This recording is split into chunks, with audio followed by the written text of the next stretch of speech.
नमस्कार दोस्तों, आप सभी का हमारे YouTube चैनल पर एक बार फिर से हार्दिक स्वागत है। बिहार स्टेट 2023 का प्रैक्टिस सेट चल रहा है और आज हम लोग देखेंगे प्रैक्टिस सेट नंबर 5 को। और यह साइंस यानी कि विज्ञान का प्रैक्टिस सेट है, जिसके अंतर्गत आज हम लोग महत्वपूर्ण प्रश्नों पर डिस्कस करने वाले हैं। तो चलिए शुरुआत करते हैं पहले प्रश्न से। और पहला प्रश्न है कि क्विक सिल्वर का एक और नाम क्या है? तो बताइए, जो क्विक सिल्वर है इसका दूसरा नाम क्या है? तो पारा है। सही जवाब है ऑप्शन नंबर बी। तो क्विक सिल्वर का एक और नाम पारा है। साथियों, इसे तरल चांदी भी कहा जाता है। और इसका उपयोग कहाँ पे करते हैं? तो थर्मामीटर यानी कि जो तापमापी है इसमें इसका प्रयोग किया जाता है। नेक्स्ट है कि यूरेनियम से क्या बनता है? तो ये जो यूरेनियम है इससे क्या बनता है? तो बिजली बनती है। सही जवाब है ऑप्शन नंबर सी। साथियों, यूरेनियम से बिजली बनता है। और जो यूरेनियम है इसका निष्कर्षण इसके एक अयस्क है जिसका नाम है प्लिच बैंड। तो यहाँ से भी प्रश्न बनता है प्लिच ब्लेंड किसका अयस्क है? तो यूरेनियम का है। इसी के निष्कर्षण से यूरेनियम की प्राप्ति होती है। और यूरेनियम को आशा धातु भी कहते हैं, इसके बारे में भी जानते रहिएगा। प्रश्न यहाँ से बनता है। तो आशा धातु यूरेनियम को ही कहा जाता है। नेक्स्ट है कि प्रकाश संश्लेषण के लिए कौन सी गैस आवश्यक है? तो बताइए कि प्रकाश संश्लेषण के लिए कौन सी गैस है जो कि आवश्यक है? तो कार्बन डाइऑक्साइड यानी CO2 आवश्यक होता है। प्रकाश संश्लेषण के लिए कार्बन डाइऑक्साइड की आवश्यकता होती है। और साथियों, यह क्रिया पूर्ण होने पर ऑक्सीजन और हाइड्रोजन की भी उत्पत्ति होती है। अगला प्रश्न है कि स्टील को कठोरता प्रदान करने के लिए बढ़ाई जाती है या मिलाई जाती है किसकी मात्रा? तो स्टील में जो कार्बन की मात्रा। सही जवाब है ऑप्शन नंबर ए। तो कार्बन की मात्रा यानी कार्बन को मिलाकर स्टील को आवश्यकता अनुसार कठोर किया जाता है। आगे है कि वाहनों से निकलने वाली प्रदूषित गैस मुख्यतः क्या है? तो क्या है साथियों? तो कार्बन मोनोऑक्साइड है। सही जवाब है ऑप्शन नंबर बी। जो मोटर वाहनों से धुएं निकलते हैं उसमें सीसा पाया जाता है, कार्बन मोनोऑक्साइड ये सब मौजूद होते हैं। और इसका परिणाम क्या होता है साथियों कि जब वो धुआं हमारी आँख और नाक के पास पहुंचता है तो आँख एवं नाक में जलन होती है एवं श्वास लेने में भी कठिनाई होती है। इसके साथ ही साथ फेफड़े संबंधित रोग भी उत्पन्न हो जाते हैं। हाइड्रोजन को जलाने से क्या बनेगा? बताइए, महत्वपूर्ण प्रश्न है। तो जब हाइड्रोजन को जलाया जाएगा तो क्या बनेगा साथियों? पानी बनेगा। हाइड्रोजन ऑक्सीजन से अभिक्रिया करके जल बनाता है।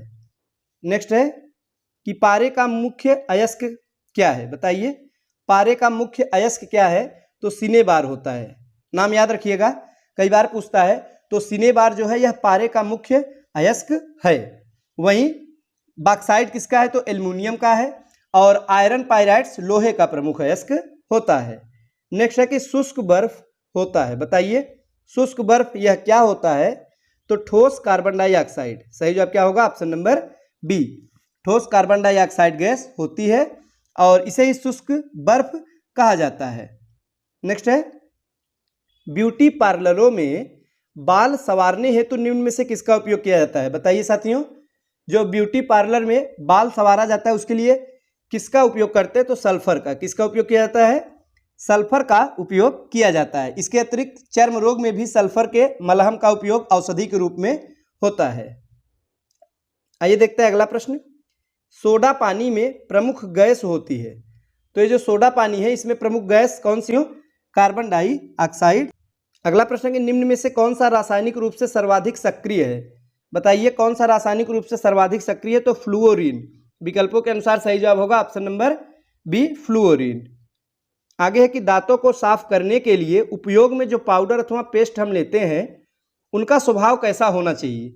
यानी वे स्वाभाविक रूप से अम्लीय होने चाहिए कि क्षारीय होने चाहिए, किस प्रकार से होने चाहिए, यही हमको बताना है। तो बताइए, उनका स्वभाव किस प्रकार का होना चाहिए साथियों? तो क्षारीय। सही जवाब होगा ऑप्शन नंबर बी। दांतों को साफ करने के लिए जो पेस्ट है वो क्षारीय स्वभाव का होता है और इनको कैल्शियम ऑक्साइड से तैयार किया जाता है। आगे है कि निम्न में से किसे श्वेत धातु भी कहते हैं? बताइए कि श्वेत धातु किसे कहा जाता है? तो प्लेटिनम को। किसको कहते हैं साथियों? प्लेटिनम को श्वेत धातु कहा जाता है।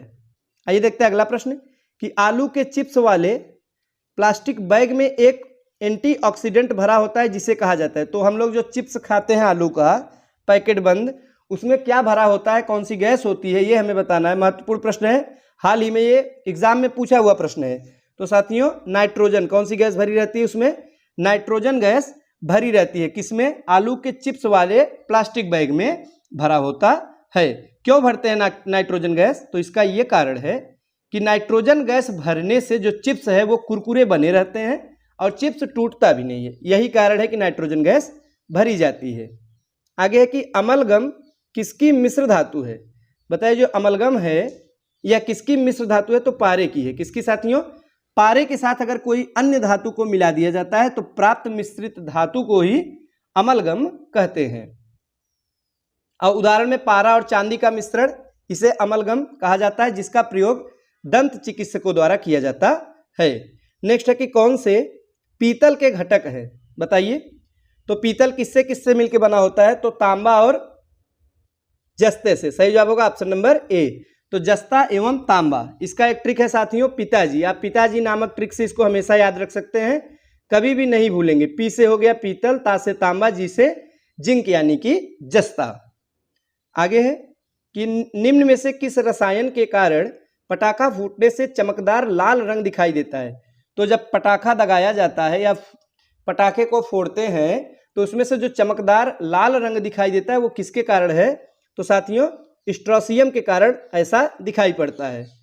अगला प्रश्न है कि वह तत्व जो धातु और अधातु दोनों के जैसा व्यवहार करता है, तो वो तत्व कौन सा है, वो है साथियों बोरान। कौन सा तत्व है, बोरान है, जिनमें धातु एवं अधातु दोनों के गुण पाए जाते हैं और ये उपधातु की श्रेणी में आते हैं। कौन सी धातु साथियों, तो इन्हें उपधातु की श्रेणी में रखा गया है, जिनकी संख्या होती है कुल 7। इन्हीं में बोरान भी प्रमुख है।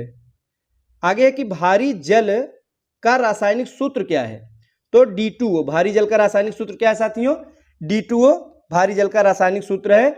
और नाभिकीय जो ऊर्जा का नियंत्रित करने के लिए इसका प्रयोग किया जाता है, मंदक के रूप में करते हैं।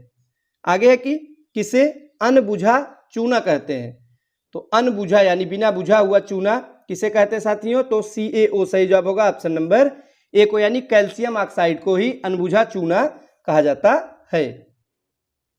आगे है कि डैश डैश करके को व्यापक रूप से भविष्य में बड़े पैमाने पर ईंधन के रूप में देखा जाता है। किसे जो है भविष्य में बड़े पैमाने पर व्यापक रूप से ईंधन के रूप में हम देखते हैं, तो वो है हाइड्रोजन को। किसे साथियों, हाइड्रोजन। सही जवाब है ऑप्शन नंबर सी। और हाइड्रोजन कैसा ईंधन है, तो एक स्वच्छ ईंधन है, इसे भी जानते रहिएगा। हाइड्रोजन एक स्वच्छ ईंधन है, प्रयोगशाला में बनाया भी जा सकता है। आगे है कि गैस गुब्बारों में हाइड्रोजन की जगह हीलियम गैस इसलिए भरी जाती है क्योंकि यह, तो जो गैस का गुब्बारा होता है उड़ने वाला, तो उसमें हम हाइड्रोजन की जगह ज़्यादातर हीलियम गैस का प्रयोग करते हैं। क्यों करते हैं, तो इसलिए करते हैं क्योंकि यह ज्वलनशील नहीं होती है। सही जवाब होगा ऑप्शन नंबर सी।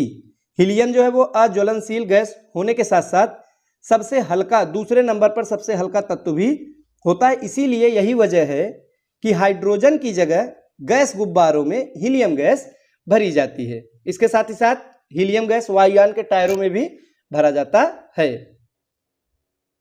आगे है कि बेकिंग सोडा का रासायनिक नाम क्या है। महत्वपूर्ण है, कई बार यह पूछा जाता है, अक्सर लोग इसको गलत करके चले जाते हैं। तो साथियों इसे याद रख लीजिएगा कि बेकिंग सोडा का रासायनिक नाम है सोडियम बाइकार्बोनेट। क्या है, सोडियम बाइकार्बोनेट। तो सोडियम कार्बोनेट और सोडियम बाइकार्बोनेट में अक्सर जो स्टूडेंट्स हैं वो कंफ्यूज होकर गलत आंसर टिक कर जाते हैं। तो आप लोग इसको रट लीजिएगा क्योंकि बार बार पूछा जाता है। तो बेकिंग सोडा सोडियम बाइकार्बोनेट, और वॉशिंग सोडा जब पूछेगा तब आप लगाएंगे वहां पे सोडियम कार्बोनेट।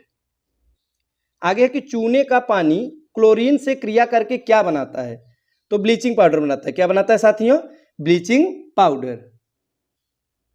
नेक्स्ट है कि निम्नलिखित में से किसका गलनांक सबसे उच्च होता है, तो हमें दिए गए विकल्पों में से बताना है कि इसमें से सबसे उच्च गलनांक किसका है, तो बोरान का है। विकल्प के अनुसार सही जवाब होगा ऑप्शन नंबर ए बोरान। और इसका गलनांक कितना होता है साथियों, 2075 डिग्री सेल्सियस के लगभग होता है।